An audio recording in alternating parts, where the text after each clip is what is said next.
When I first met Claire, love wasn't complicated. It wasn't something we had to earn or measure. It was just there, in the quiet way she'd reach for my hand during movies, or how she'd smile when I made her coffee exactly how she liked it. Back then, I thought we were solid. I thought love was about consistency, not grand gestures. But somewhere between the routines and the phone notifications she'd hide, something shifted. Her laughter changed. It wasn't carefree anymore, it was sharp, almost defensive. I noticed it first during dinner one night when I told her I missed how we used to be. She looked at me with a half smirk and said, "You're so dramatic, Ethan. Not everything has to be about love and feelings." I remember just staring at her, trying to figure out when caring became a punchline. After that, things started breaking quietly. Not loud arguments or slammed doors. Just cold silences, sarcastic smiles, and that tone she used when she wanted to make me feel small. If I tried to talk, she'd roll her eyes. If I pulled away, she'd act confused, as if I was the problem for noticing she'd already checked out. Weeks passed, then months. She'd stay out late, claiming work dinners. I never accused her of anything. Maybe that was my mistake. I was too focused on trying to fix something she didn't think was broken. One night, I told her, "Claire, I just want us to feel close again. I miss being your person." She laughed. Actually laughed. "Ethan, you're unbelievable. You act like we're in some kind of movie. People grow up. Not everything is about love." That laugh, it killed something in me, because I realized she wasn't mocking what I said. She was mocking who I was. From that day, I stopped trying. I still went through the motions, work, bills, dinners, but emotionally I started withdrawing. Every time she mocked my effort, I built another wall. She noticed the difference. The irony? When I stopped chasing, she started asking questions. "Are you mad at me? You've been distant." I just smile. "No, I'm fine." Because what was the point of explaining love to someone who treated it like a weakness? Her indifference turned into confusion, then mild panic.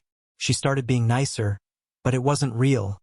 It was performative, like she sensed something slipping but didn't know what. Then came the night everything broke. We were sitting on the couch. She was scrolling through her phone, barely acknowledging me. I said quietly, "Claire, I think I've been trying too hard to make this work." She didn't even look up. "Oh, here we go again." That was it. The sentence that made me realize I wasn't talking to my partner anymore. I was talking to someone who'd forgotten how to care. I stood up, walked to the bedroom, and started packing a small bag. She finally looked up. "What are you doing?" "I'm leaving," I said calmly. She laughed again, but this time it sounded forced. "Leaving? For what?" "Because I don't say I love you every 5 minutes." I didn't answer. I just kept folding my clothes. My silence must have scared her more than anything I could have said. "Ethan, come on, don't be ridiculous. You always overthink everything." I zipped the bag and finally turned to her. "No, Claire, I've been underthinking. I kept believing love would come back if I waited long enough. But you made it clear, you think wanting love is something to laugh at." That's when her expression changed. The smirk faded, replaced by confusion, then fear. "Wait, you're serious?" I nodded. "I'm tired of being someone's joke." She stood there frozen, like she couldn't process it. Maybe she thought I'd never have the courage to actually leave. When I reached for the door, she said quietly, "Ethan, don't do this." For a second, I hesitated, because even after everything, part of me still wanted her to stop me. For the right reasons. Not guilt, not panic. Just love. But the silence that followed told me everything I needed to know. I spent that first night in a small motel just outside town. The room smelled like old air conditioning and dust, but at least it was quiet. No sarcasm, no laughter that felt like a slap. I lay there staring at the ceiling, realizing how long it had been since silence felt peaceful. My phone buzzed past midnight. "Claire, are you serious about this?" Then another. "Can we talk?" I didn't answer. For once, I didn't owe her an explanation. By morning, she'd sent 10 more messages. The tone shifted from irritation to worry. "You can't just walk out like this. We're married." But that was the problem, we were married in name only. I took a deep breath, blocked her number for a while, and went to work.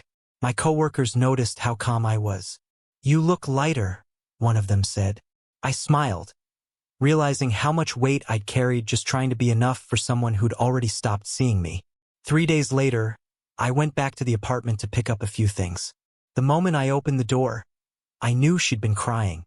The air was heavy, her makeup wipes scattered on the counter, and for the first time in months, she looked small, human again, not the untouchable woman who laughed at my pain.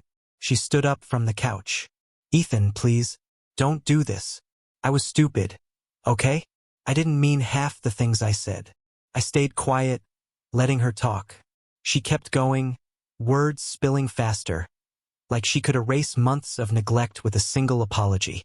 "I thought we were just comfortable," she said. "I didn't realize I was pushing you away. I didn't know you were serious about leaving." I set my keys on the table. "That's the thing, Claire. You didn't know because you never listened."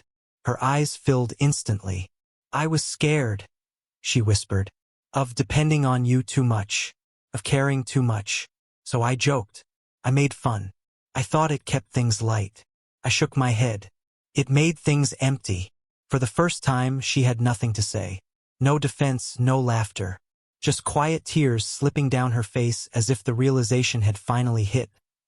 Mockery was her shield, and I was done standing behind it. She stepped closer. "Can we start over, please? I'll do better, I promise." It would have been easy to give in, to pretend the tears changed everything. But love isn't about fear of being alone. It's about respect. And once that's gone, the apology comes too late. "Claire," I said softly, "you didn't lose me because you stopped loving me. You lost me because you made me feel foolish for still trying." She covered her mouth as a sob broke through. "Don't say that. Please don't." I wanted to comfort her, but something in me had shifted. I wasn't angry anymore. I was free. I picked up my bag and headed toward the door. Behind me, I heard her whisper, "I never thought you'd actually leave." I turned once more. Neither did I. But loving someone who laughs at love isn't love. It's self-destruction. The door clicked shut, and with it, the version of me that kept waiting for permission to be cared for. Weeks passed. She called a few times from new numbers, sent long emails about therapy, change, realizations. Maybe she did mean it, but I had already crossed the invisible line between hoping and healing. One evening, as I walked through the park alone, I saw a couple holding hands, laughing at something simple. For a moment, it stung. Then I smiled, because I wasn't jealous. I was reminded that love, real love, still existed somewhere. I just wasn't going to beg for the counterfeit version anymore. People think the hardest part of leaving is walking out. It's not. The hardest part is staying gone when the tears start, when the apologies finally come. But I learned that sometimes, heartbreak isn't punishment. It's release. Claire once told me I was too sensitive for wanting love. Now I know sensitivity isn't weakness. The strength disguised as hope. And maybe someday, she'll understand that mocking love doesn't make you strong. It only guarantees you'll be alone when someone finally decides to stop asking for it.